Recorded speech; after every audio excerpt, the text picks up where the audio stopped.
Welcome to the Confessions of a Reluctant Caregiver podcast. We're happy you're here. On the podcast, we're certain that you'll relate to the caregiver stories and find comfort with your honorary sisters. Now, before we start, I want to remind you to go to our website, confessionsofareluctantcaregiver.com, and sign up for our newsletter. It's full of useful information that you can immediately use. Now, let's learn more about today's guest. Hey, Jay. Hey, Natalie.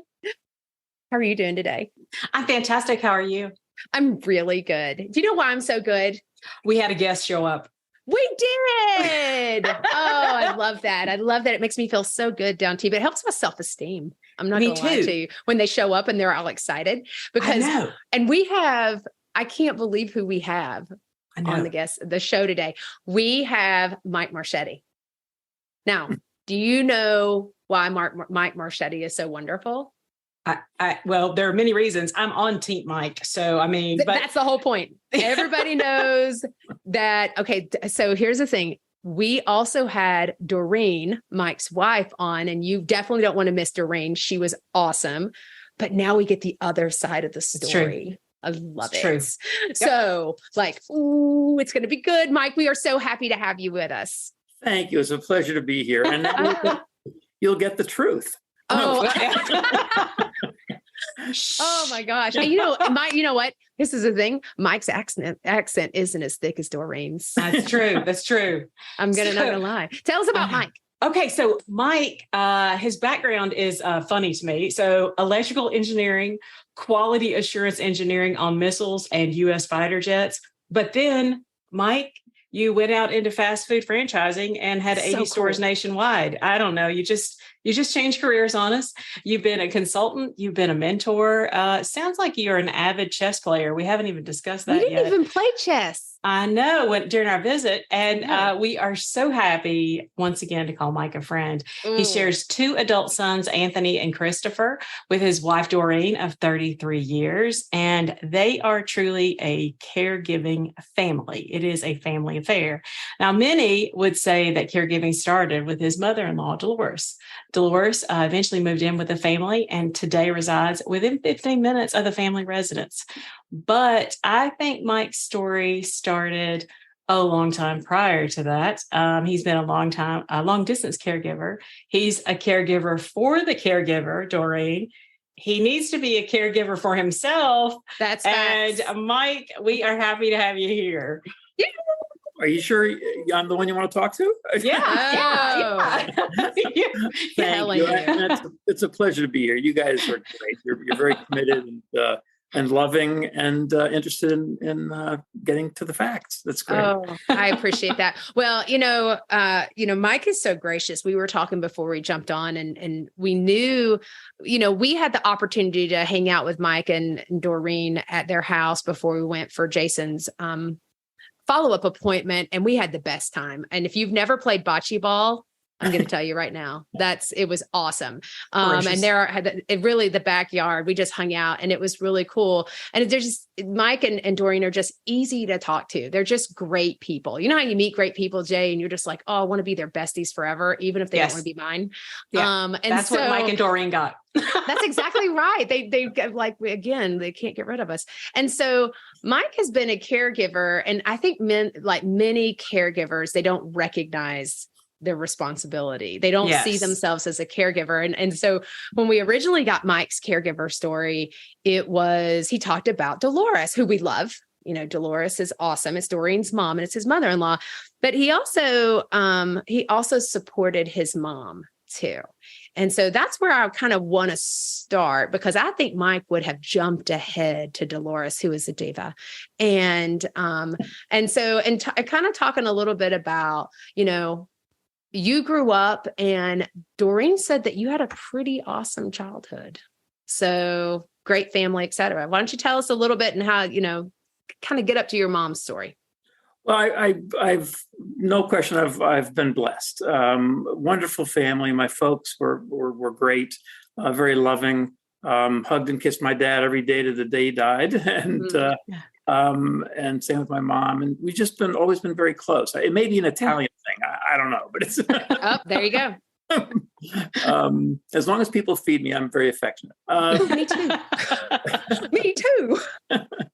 But so they've been great. My sister ended up living in Maryland, which is about 3.5 hours from our original home. And I'm here in New Jersey, which is about an hour and a half from where I grew up. But my folks were great. I definitely was blessed. Oh, I love that. So kind of fast forwarding, I know that the kind of the piece that really stood out to me, because we have these relationships where as adult children, we support our parents in general. And so, but your mom was, I'm assuming your dad had passed, your mom was alone and she lived independently, right? Correct. And how far did your mom live away from you? About an hour and a half. Okay, that's not miles. Far enough, but not a drop-in situation. And so that's why I moved to Virginia. And so your mom had been living, how long did your mom live independently after your dad passed? About 15 years, roughly. Wow. So I'm sorry, about 20 years. 20 wow. years. Yeah. Our grandmother was kind of the same way. And so she lived about 20 years after your dad had passed, and she never went into assisted living, never went into skilled nursing, right? That's correct. And she lived in a great neighborhood. People were very close. She had a network of friends. My mother was always very active, doing things, helping other people. And it was a great cushion of people. They were great. It shows the importance of having a network and really having neighbors that are really family, if you think about it. Yeah. Absolutely. I try. So your mom actually did really well for the longest time. And it was really towards the end of her life, the last 6 weeks or so, you said that she called you up and said, "Hey, I'm not feeling well." So, a little bit, maybe a high level of what happened there. Sure. Actually, what actually happened was a neighbor had called me originally. Okay. And our next door neighbor, and she's still with us. I call her every now and then. She's like a second mom to me. And she said that my mother wasn't feeling well. And I called my mom, and my mom said, yeah, she wasn't doing that great. It was an intestinal issue. Yeah. So I was able to drop everything. I drove up home and saw her, and immediately took her to the hospital. And the hospitals in my hometown aren't the greatest, so we went to a different town, a larger town with a much better network. Yeah, and she ended up on the critical list, critical care for about 6 weeks, and I was able to be with her every day, actually. Yeah. So were you working at the time, Mike? I was, and I was at NJIT, our college here in New Jersey, and they were wonderful. They supported me completely.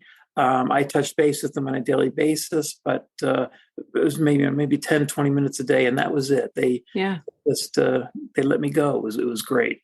Did you have to take FMLA or intermittent FMLA, or was it just a handshake, a nod, you know what I mean? It was a handshake and nod, and hope things turn out well. Wow. So I know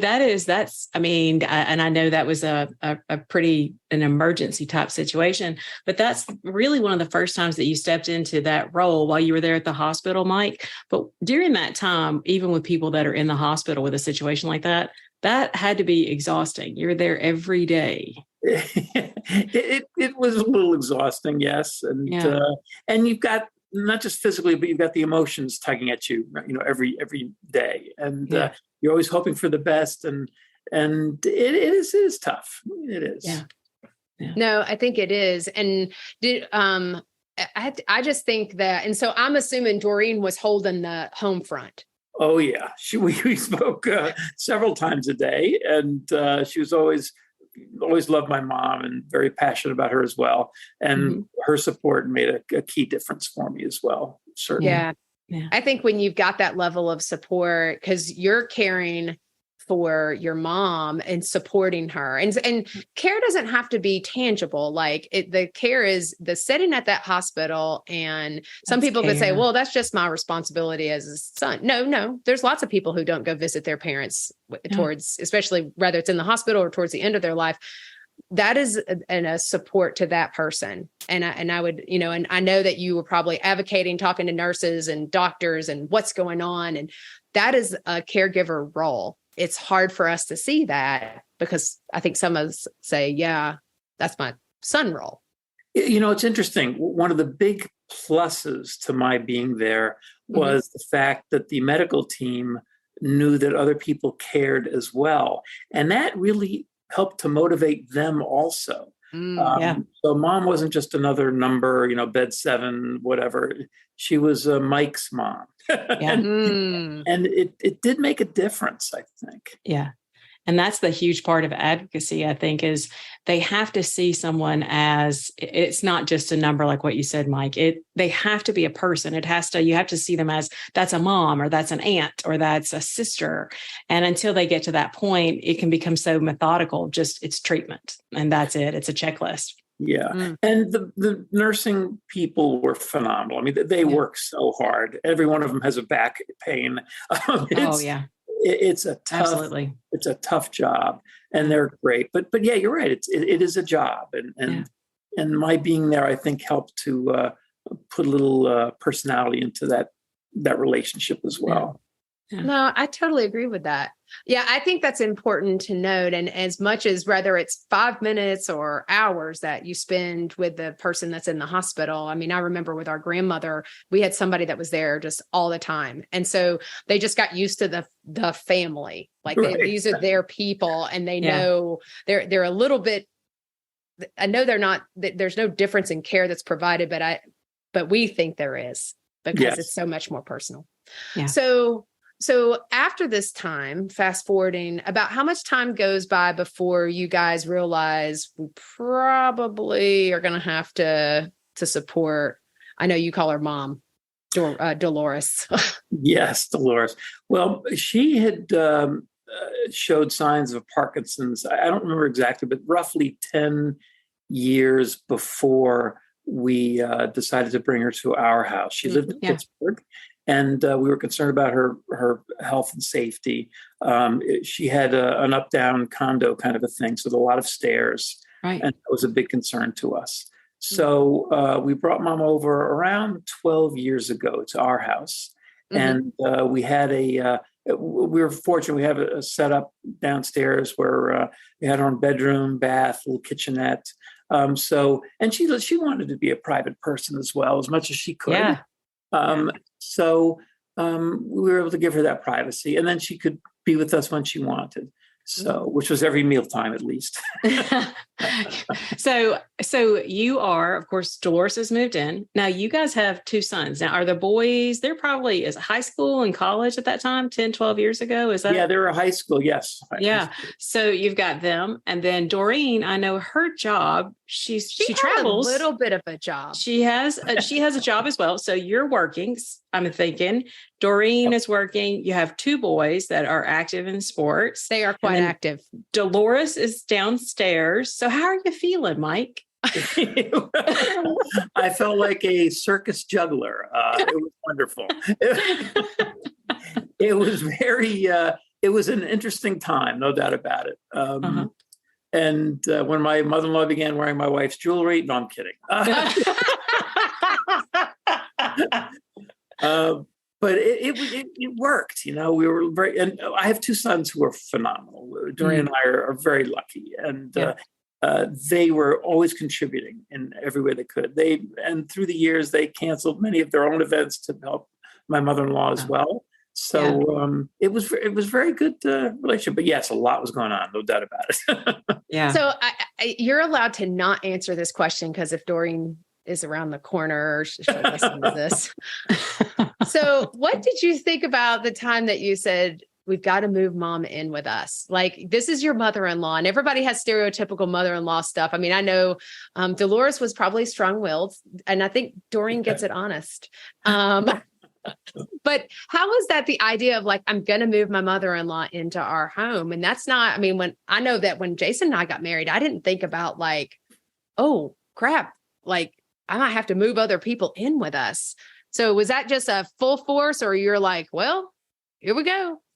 I reached out to my network to see where I could move to.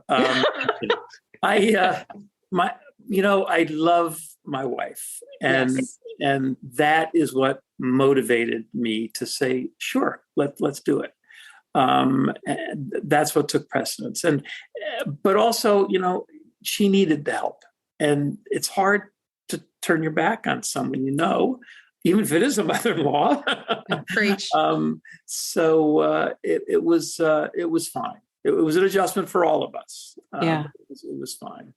Yeah. If you didn't say it was an adjustment for all of us, I'd be like, Mike, now you're just lying. Yeah. The requirements for this show is You're confessing. I know, like when the decision was made. So not only was it we're moving Delores in, but there was some renovations that had to be done to your house. So not only was it just okay, we're going to move mom in, but there was also, and I know there has been a financial cost to all of this as well.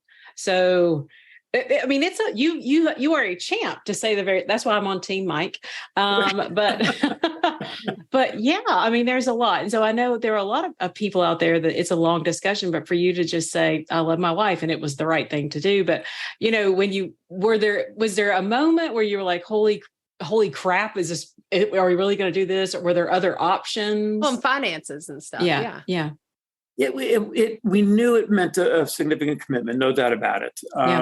But it was a very, I don't know, I know it sounds strange, but it was a very natural thing.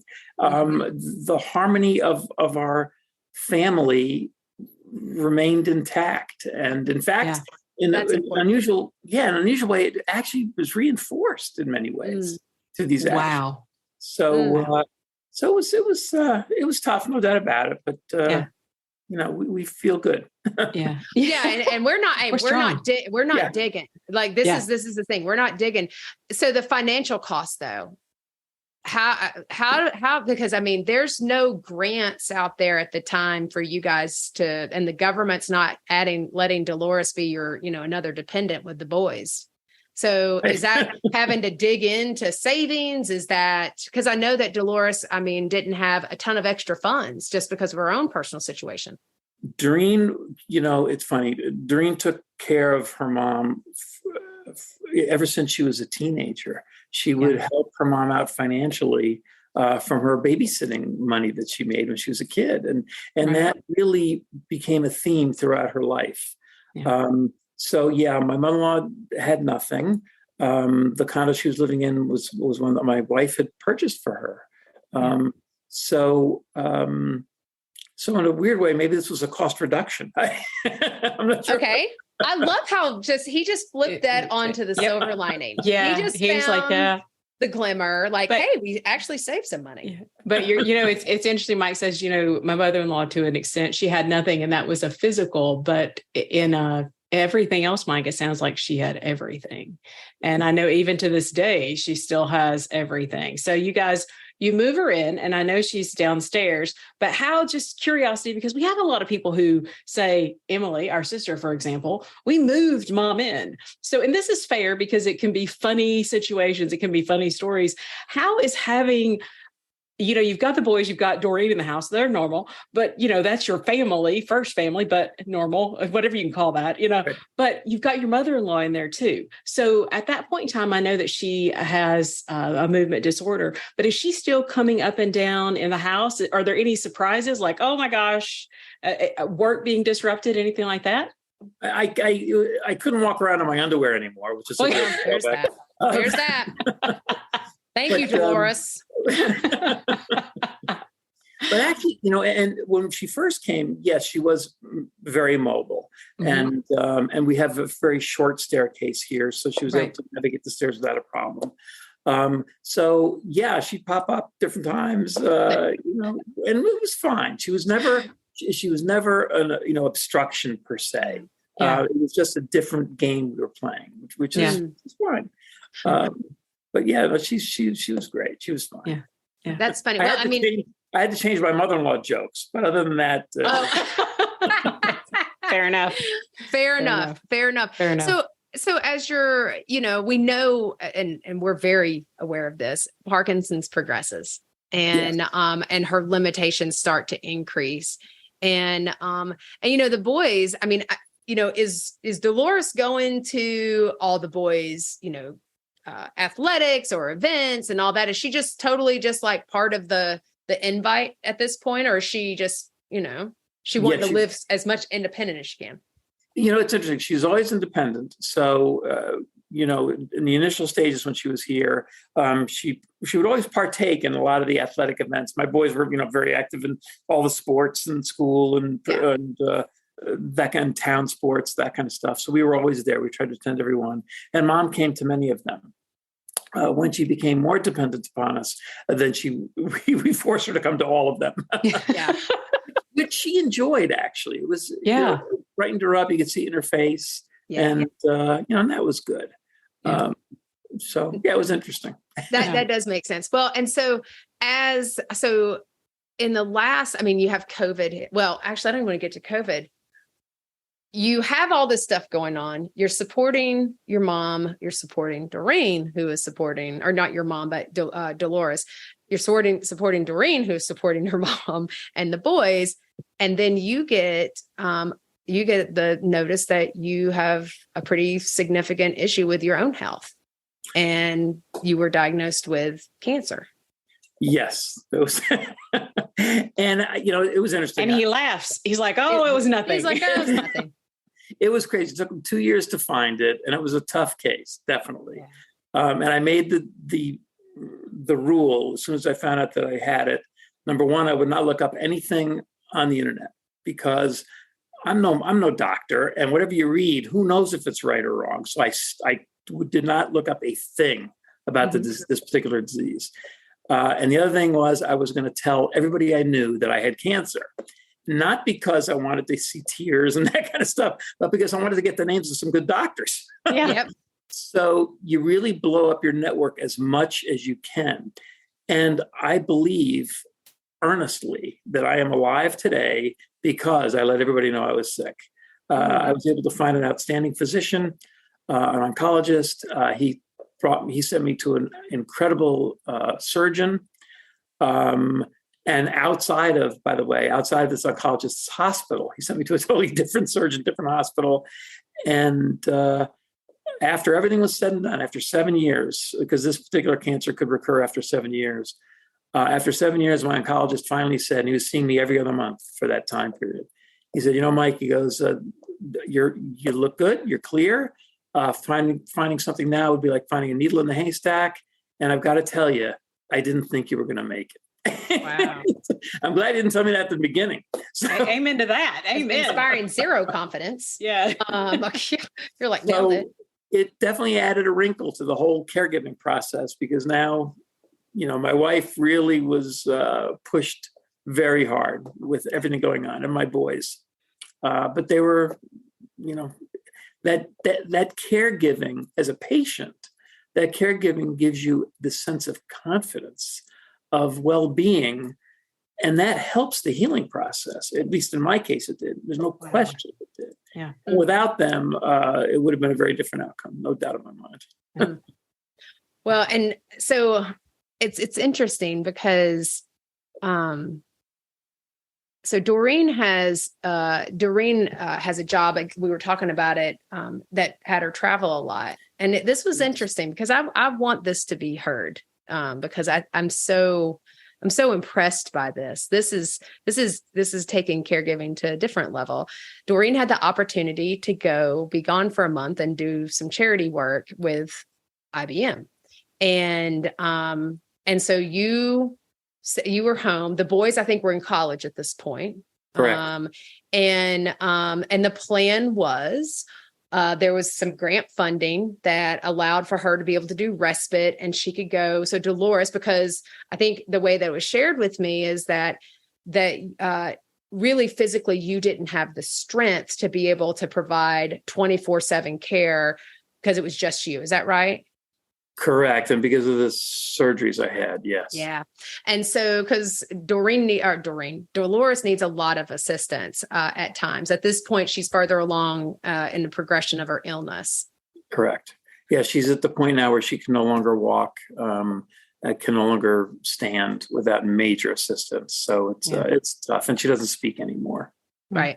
And so I think this says something to your marriage and your love for your wife.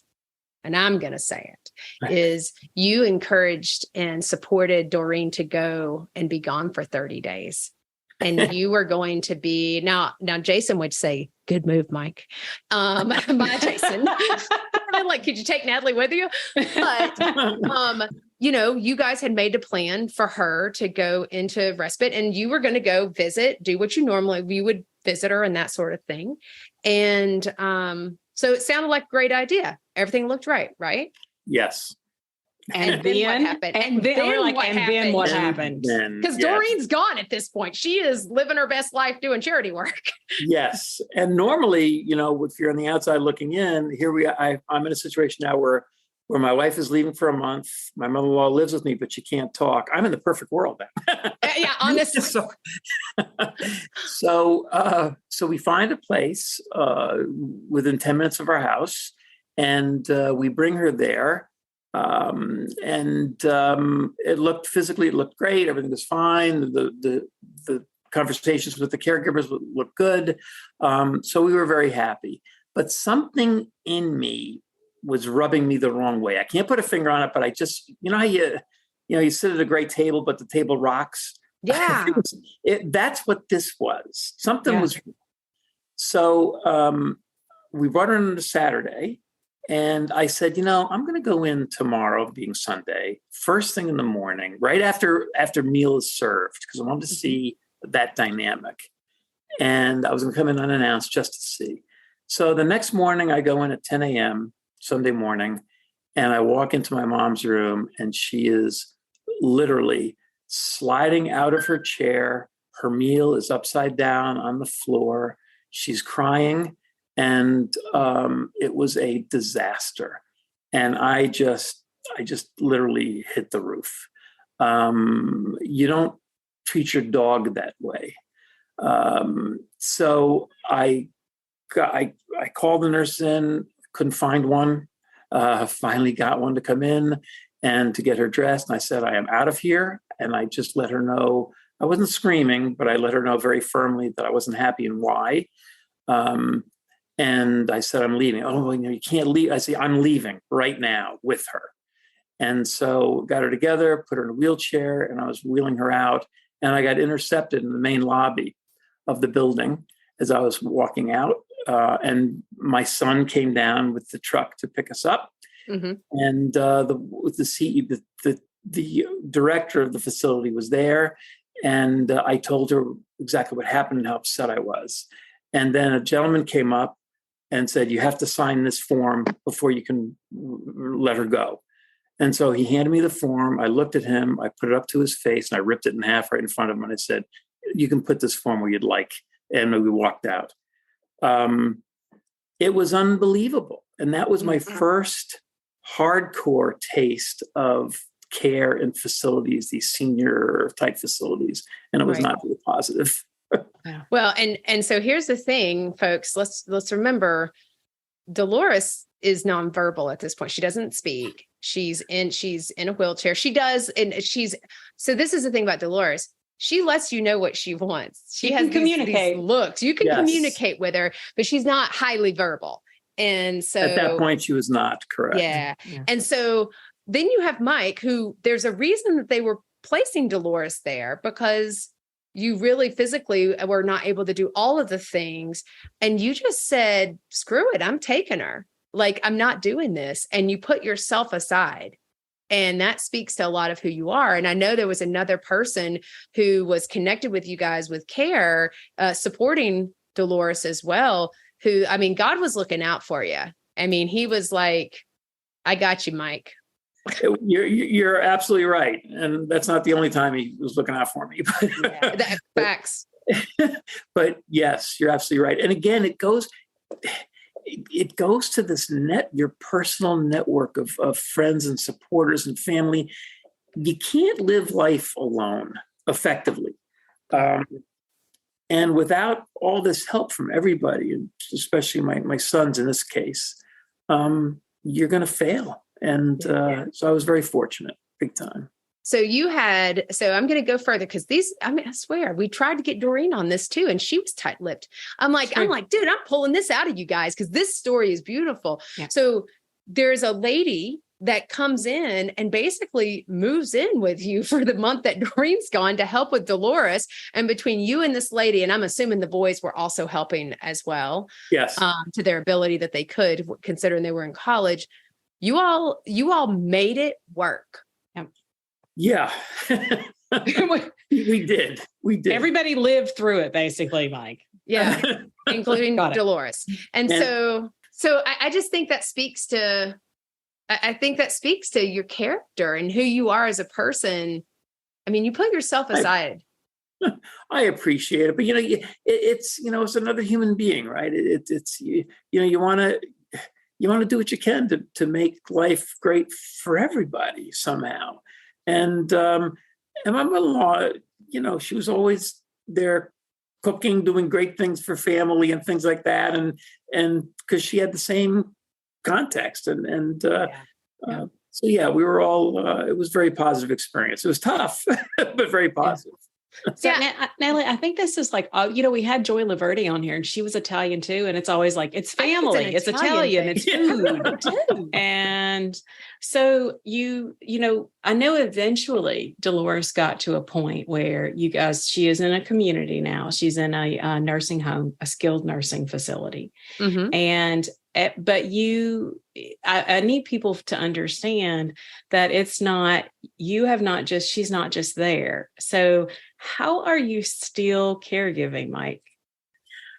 Well, it's interesting. So, these places, they mean well. They really do. They want to do the right thing, but the problems are entrenched into the system itself. So this particular facility we have it is incredible. It is beautiful. It has fountains, it has a huge back area, acres large, where you can go and sit and relax and enjoy the views. The building is top notch, but that's easy to do. That's not hard to do. You got to raise the money. Don't get me wrong, but that's not hard to do. There's a lot of very compassionate people out there who will do that, who contribute, who help. The problem is the software. It's the people who man these facilities. It's what are they like? What are they doing? And so our challenge there, and they mean well, but our challenge there is we're not seeing the kind of level of care that we would hope for. So we're supplementing that. Mm-hmm. And so I was there last night until 9, for example, where I was with Mom. My mother-in-law, we try to feed her at least one of the 2 meals a day. And we'll talk with her and walk her around and try to engage with her. And so that's what we're trying to continue to bring to her, some kind of sparks or sparkle or whatever into her life. And then we also have a caregiver for the other meal in the day who will help her as well and do the same kind of thing. The facility is wonderful, but the staffing is tough. It's tight, and there are some issues there. Hey, ladies, I need to interrupt for just a second to share about the Sisterhood membership. It's basically a sale every day, and the best part, it's free. Here's the details. We're partnering with our friends at Benefit Hub and other care partners to save you money. With over 200,000 participating companies across the U.S. and abroad, you'll find discounts at your favorite local stores, huge savings on vacations, amazing deals on home, auto, and supplemental insurances, and everything in between. Go to confessionsofareluctantcaregiver.com to sign up, and then definitely tell your friends about it. They can join too. Trust me, there's a discount for everyone. And don't forget, it's free. Okay, back to confessing. So we got to see Delores at the facility, but then she came home. She came to visit. I watched a team of people bring her into the house, do her wheelchair around the house. I would you guys it. Got her into the house, up the steps, into another wheelchair transferred.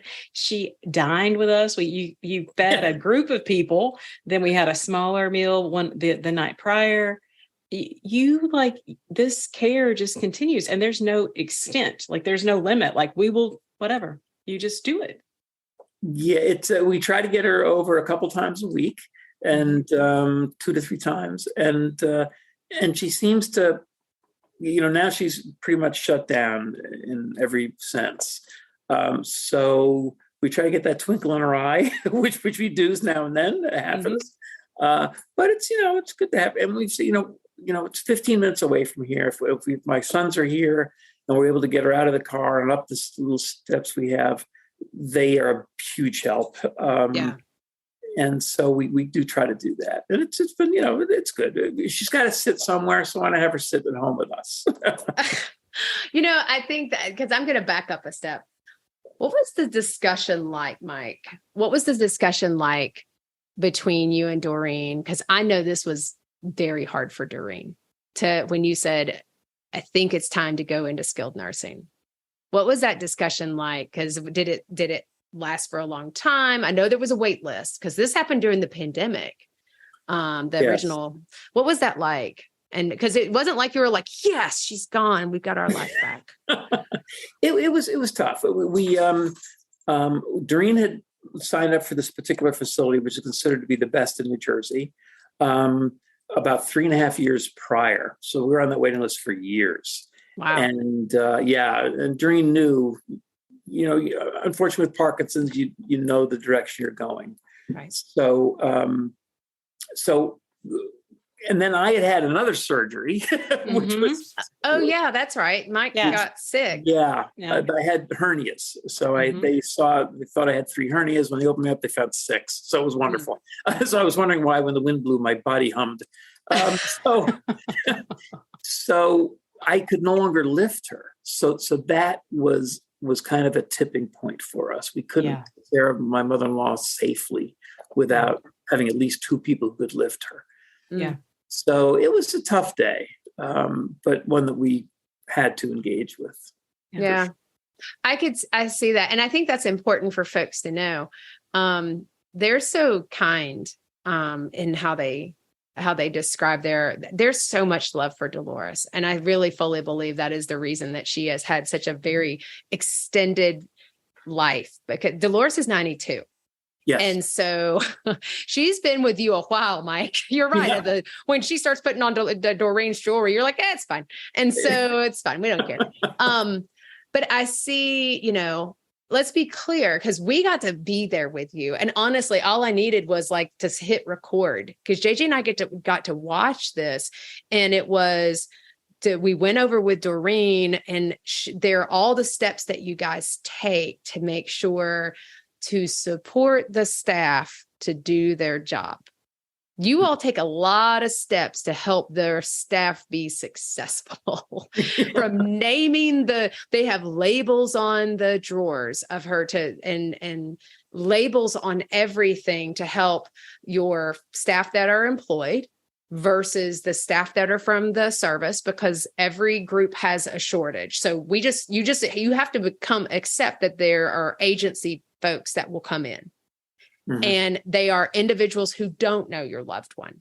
And so are there lessons learned from putting Delores, having Delores transition to a skilled nursing facility that you'd say, hey, these are things that we learned and that we did proactively to help everyone be successful? It's my nice way of putting it. We ended up learning a lot ourselves. Mm-hmm. There's no question, and COVID had a major impact on this. There's a great shortage of skilled staff in these facilities. So we wanted to try to make things as simple as possible for the staff to get a better feel for my mom-in-law, again, because she really can't communicate. So she can't plead her own case when we're not there. Whenever we can, we touch base with the caregivers and speak with them and joke with them and push them in a polite way. And it's still very hard because I think there's, I want to say 60 patients in this particular ward, and they're busy every second of the day.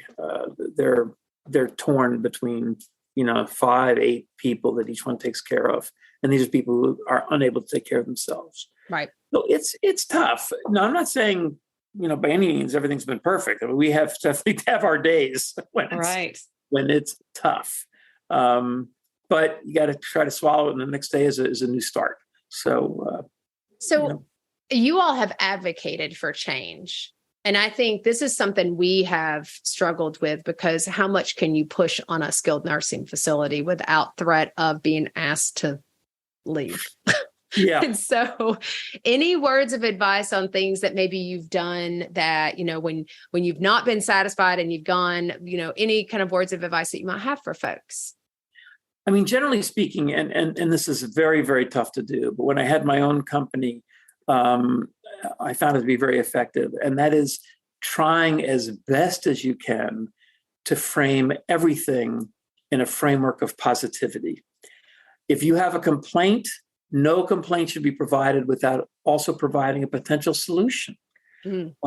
Give these caregivers a way out in a positive, constructive way. So, for example, my mother-in-law, we're trying to get her to have her water bottle with her constantly, stay hydrated. And so, and and it's rare, but if ever we see her in this big room where they keep them and she doesn't have her water bottle, you try to, you bring the water bottle out and show the caregiver, it's important that she be hydrated and help so many ways. I'm sure and then you try to turn it into a positive discussion. And we've had some incremental improvements. There's some areas that are very difficult to resolve, and that is directly related to staffing. There's also trying to let each person at the agency know that, there's a bunch of people with gray hair or no hair. We're not judged. We don't feel you have to have hair, Mike. Don't worry. Yeah, thank you. I identify with that. But they're people. They're individuals. These are people who brought us out of World War II, who created this incredible country we have. It wasn't us. It was them and their parents. These are unique individuals. And when you talk to them, and my mother-in-law is in a memory care section of the hospital and of the residents. And you have discussions with these individuals and you can see their personality come out and they brighten up, they sparkle. When I walk into the room now, and same with Doreen, my wife, people will wave to us, they'll smile, we didn't do anything great. We're just talking to them. Showed up. And so, and we're trying to instill that into the caregivers directly, because again, for them, it's another job. No, it's not. It's very unique, very different. So we're constantly trying to reinforce that angle as well. So Mike, you retired in 2021. So not that long ago. So I'm looking at my date down there. I'm like 22 years. So was caregiving on your bucket list? Did you think that would be part of your retirement plan? It was after going to the beach, going to Europe, none of it happened. So it came first. It was an understanding. I mean, I knew, when you're a kid and you think about retirement, retirement is not all it's cracked up to be. Yeah. So, but yeah, it's been a big adjustment, no doubt. Yeah. So let me ask you this. Do you take, let me make sure I'm clear. Mike and Doreen go and visit Delores every day. Essentially, yes. And so, because if you're given one meal, because you said the hired caregivers, let me ask you, before I go into the other, how much does it crawl up your rear that you have to pay someone in addition to the services that your mother-in-law is getting from the facility? It's, what gets me, we're very fortunate that we're able to afford to be able to pay someone.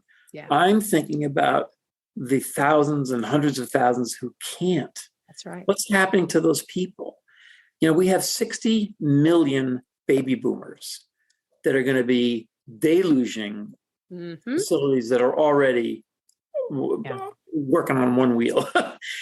What's going to happen? That's what concerns me. We're blessed that we're able to bring people in there and that she's close to us. I'm worried about those that aren't going to be able to do that. Yeah, it's true. And, we just had to hire somebody to support our mom in addition to. And I'm going to tell you, it really and this is the only way to put it. Jay, if you need to beep right after, Just beep. I'll do it. After. Beep.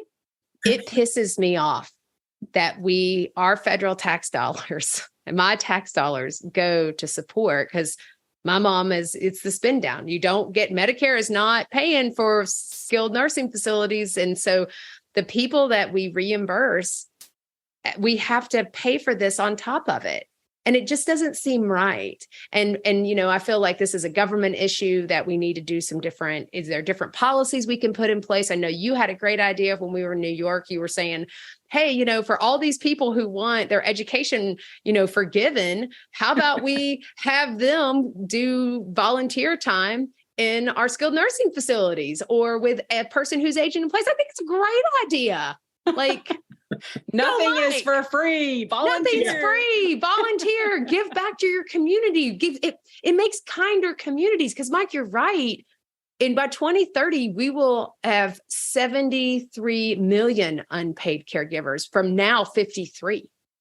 In the next 10 years, it's going to be a huge deficit. There's not enough human capital to support. So how do we start demonstrating kindness? And so I want everybody to know it was Mike's idea about the student loan forgiveness. I thought that, I'm like, if we're going to do it, you know what? That feels pretty good as opposed to nothing. So this is not a political show, but I'm just like, what a great idea, Mike. Thank you. Yeah, I'm giving you all the credit. I'm going to be like, dear legislator. So I think about that. So let me ask you this. This is a tough one too, because, we're getting close to my time. Do you think that this has impacted your marriage? I know it's impacted. How has this impacted your marriage and your relationship with the boys? It's interesting. It's been tough, no doubt about it. We have very little time to do anything quote unquote fun. Go just drop everything. We used to just drop everything and take off on a trip and things like that. That doesn't happen. So it's been hard, but it's also brought us closer together. Yeah. And so, and I've told my boys, I said, look, because we spend a lot of time supporting my mother-in-law. And I told my boys, look, if I ever end up like this, and I won't, we normally die from heart attacks. But if our family committed to this a long time ago. Yes. But if you're in the situation where if I get in this situation, I told my sons, look, I do not want you to do what we're doing. I want you to enjoy your lives. Come and visit me 3 times a week. Give me a hug, kisses, and then go. And then come back a couple of days later. Just planning. Just have fun. And I hope they'll do that. Yeah. Well, I think unfortunately the role modeling that you guys have shown with such love and care, I think they'll come see you. And I don't think it's unfortunately. I think it's fortunately. I think we didn't get to meet Anthony. We're judging you. But we met Chris, and it's funny because when we were helping to get Delores came in, they were helping get Delores up the back stairs, and it's just a couple of stairs. Chris fussed at his parents because yes, they are aging. And he says, let me do this. I've got the strength. And the look, and we're going to talk to Chris at some point, the look that Delores just looked at him, it's very clear she is aware of Chris. She is very clear of that. There is such a relationship there in just the going up of the stairs and the way that he handles her and loves on her and supports you. You all have fostered a family of care. And it's a beautiful thing. The kindness that you guys have and the kindness you have towards Delores and the kindness and the love that you have for your boys. Those boys, I already know Anthony, even though again, we haven't seen you. Chris loves you guys. And it's a beautiful thing to be a part of their big Italian family because they truly do take everyone in. So thank you very much. It's a privilege. And you've been such a great parent because you've been a great role model. So these sisters absolutely love you. So anyway, JJ, it is time for sister questions. I'm ready. I'm so ready, Mike. So Mike, first of all, because I know Natalie will let me talk after I get my question in. I got to hurry. So thank you big time because like I said, I'm always team Mike, but you are an inspiration because all I hear is just love. And I know that caregiving is hard, but you don't give yourself enough credit, Mike. And because I see the care that you give to everyone in your family and just realize that you care for so many. You cared for us as guests. Your whole family did, but you are amazing. So that's my first comment. Suffer through the compliment. Okay, there you go. Compliment. And then one thing that you do that you enjoy to do. You cannot bring everybody else in, but I'm like, what is Mike's go-to? Like, what do you enjoy doing, Mike? What's a pastime? I just enjoy being with people, honestly. I love people. It doesn't matter what we do. We can clean a septic tank. As long as I'm with other people, that's great.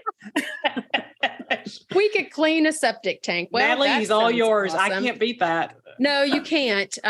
Mental note, I'm not going to do that with Mike. But okay, Mike, here's the big question. It's my favorite one. What is your favorite guilty pleasure?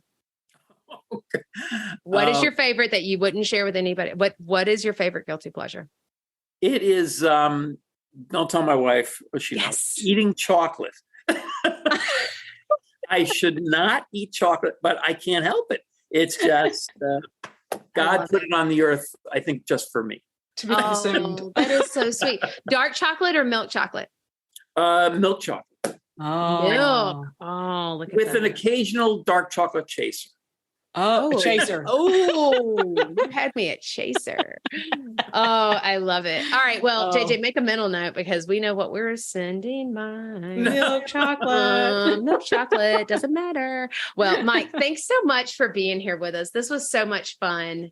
And we thank you as well. You guys are great. And I appreciate everything that you're doing. It makes a difference. It really does. Wow. You're a blessing, Mike.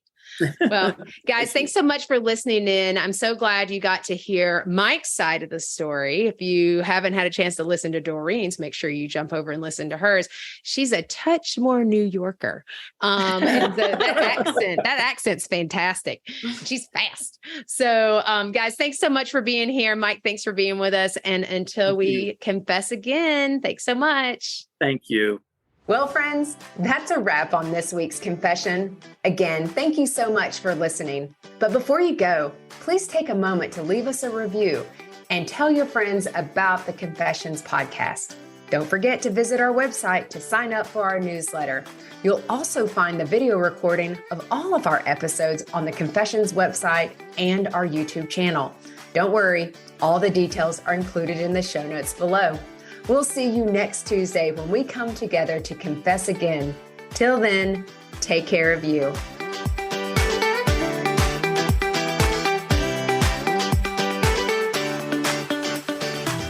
Okay, let's talk disclaimers. You may be surprised to find out, but we are not medical professionals and are not providing any medical advice. If you have any medical questions, we recommend that you talk with a medical professional of your choice. As always, my sisters and I at Confessions of a Reluctant Caregiver have taken care in selecting the speakers, but the opinions of our speakers are theirs alone. The views and opinions stated in this podcast are solely those of the contributors and not necessarily those of our distributors or hosting company. This podcast is copyrighted and no part can be reproduced without the expressed written consent of the Sisterhood of Care, LLC.